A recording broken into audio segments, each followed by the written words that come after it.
Hello everyone, welcome back to VS recipes. ఈరోజు మన recipe tomato ఎండు చేప కోడిగుడ్ల పులుసు అండి. చాలా టేస్టీగా ఉండిద్దండి. ఇది ఎక్కువ శాతం అటు సైడ్ చేస్తారనమాట. పశ్చిమ గోదావరి ఆ వైపు ఎక్కువ చేస్తారు.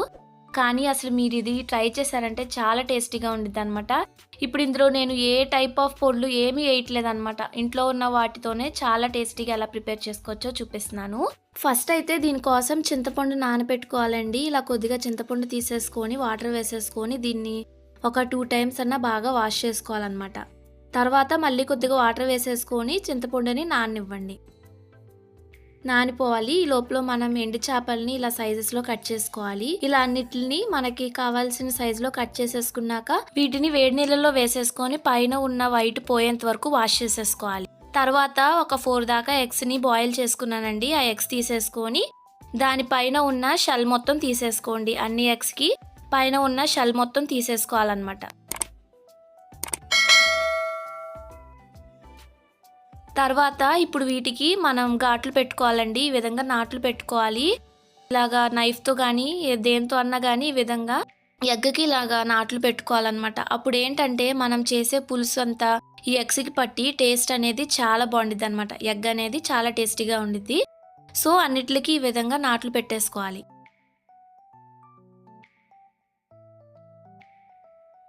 ఇలా అన్ని ఎగ్స్కి పక్కన పెట్టేసుకున్నాక ఇప్పుడు ప్యాన్లో ఒక 2 స్పూన్స్ దాకా ఆయిల్ వేసేసుకొని ఈ ఎగ్స్ని వేసేసుకోవాలన్నమాట. ఎగ్స్ అనేది ఫ్రై చేసుకోవాలి. అప్పుడు టేస్ట్ అనేది చాలా బాగుండిద్ది అనమాట. సో ఈ ఎగ్స్ పైన కొద్దిగా పసుపు కూడా వేసేసుకొని కొంచెం కలర్ చేంజ్ అయ్యేంత వరకు కొంచెం అలా ఫ్రై చేసుకోండి ఎగ్స్ని.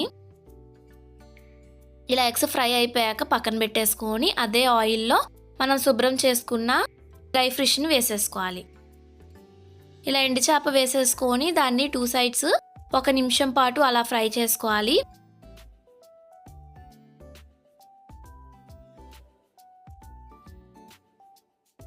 కొంచెం ఇలా మనం ఫ్రై చేయడం వల్ల ఏంటంటే ఫిష్ అనేది పచ్చిదనం పోయిద్ది అనమాట. సో ఇలా ఫ్రై చేసేసుకున్నాక ఫిష్ని తీసేసుకొని పక్కన పెట్టేసుకుందాము. కర్రీలోకి ఎగ్ ఫిష్ రెడీ అయిపోయింది. ఇప్పుడు కర్రీలోకి ఒక 3 స్పూన్స్ దాకా ఆయిల్ వేసుకోవాలి. తర్వాత ఒక 3 దాకా ఆనియన్స్ని ఎంత సన్నగా అయితే అంత సన్నగా కట్ చేసుకొని వేసేసుకొని ఆనియన్స్ అనేది బ్రౌన్ కలర్ వచ్చేంత వరకు బాగా ఫ్రై చేసుకోవాలన్నమాట. ఆనియన్ అనేది ఎంత గోల్డెన్ కలర్ వస్తే కర్రీ అనేది అంత టేస్టీగా ఉండిద్దండి. ఏ కర్రీలో అయినా సరే ఆనియన్ అనేది బాగా గోల్డెన్ షేడ్ రావాలన్నమాట.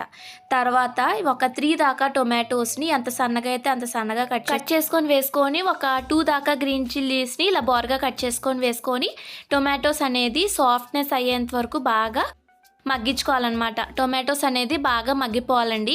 ఇలా ఆయిల్ పైకి తేలుతూ ఉండి టొమాటోస్ అనేది ఈ విధంగా సాఫ్ట్గా అయిపోవాలన్నమాట.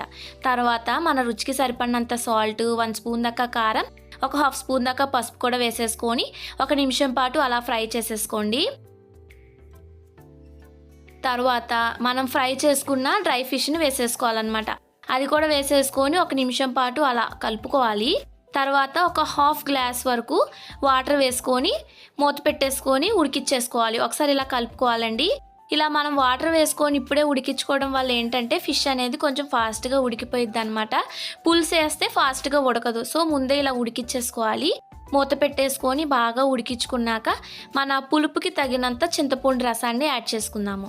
ఇందాక మనం నానబెట్టుకున్న చింతపండు ఉంది కదా, అది రసం తీసుకొని మన పులుపుకి తగినంత వేసేసుకున్నాక ఒక 1/2 గ్లాస్ వరకు వాటర్ వేసేసుకొని ఎగ్స్ ఫ్రై చేసుకున్నాం కదండి, ఆ ఎగ్స్ వేసేసుకొని కొద్దిగా పైన కొద్దిగా కొత్తిమీర కూడా యాడ్ చేసేసుకొని ఒకసారి అలా కలుపుకోవాలండి. ఇలా కలిపేసుకోవాలన్నమాట. ఈ స్టేజ్లో మనం సాల్ట్ అది సరిపోయిందో లేదో చూసుకొని అడ్జస్ట్ చేసేసుకొని మూత పెట్టేసుకొని ఉడికించుకోవాలన్నమాట. పులుసు కదా అని మరీ వాటర్గా కాదండి, అలా అని చెప్పి మరీ థిక్గా కాకుండా మీడియం కన్సిస్టెన్సీలో ఉడికించుకోవాలన్నమాట. మధ్యలో ఇలా టెస్ట్ చేసుకుంటూ కలుపుకోండి, లేకపోతే అడుగంటేసే ఛాన్సెస్ ఉన్నాయండి. సో ఈ విధంగా మగ్గించుకున్నాక చూడండి పులుసు అనేది రెడీ అయిపోయింది కదా.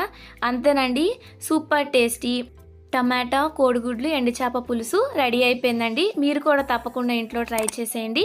ట్రై చేసాక ఎలా వచ్చిందో నాకు కామెంట్ చేయడం మాత్రం మర్చిపోకండి. నా వీడియో కనుక నచ్చితే లైక్ చేయండి, షేర్ చేయండి, సబ్స్క్రైబ్ చేయండి. Thanks for watching.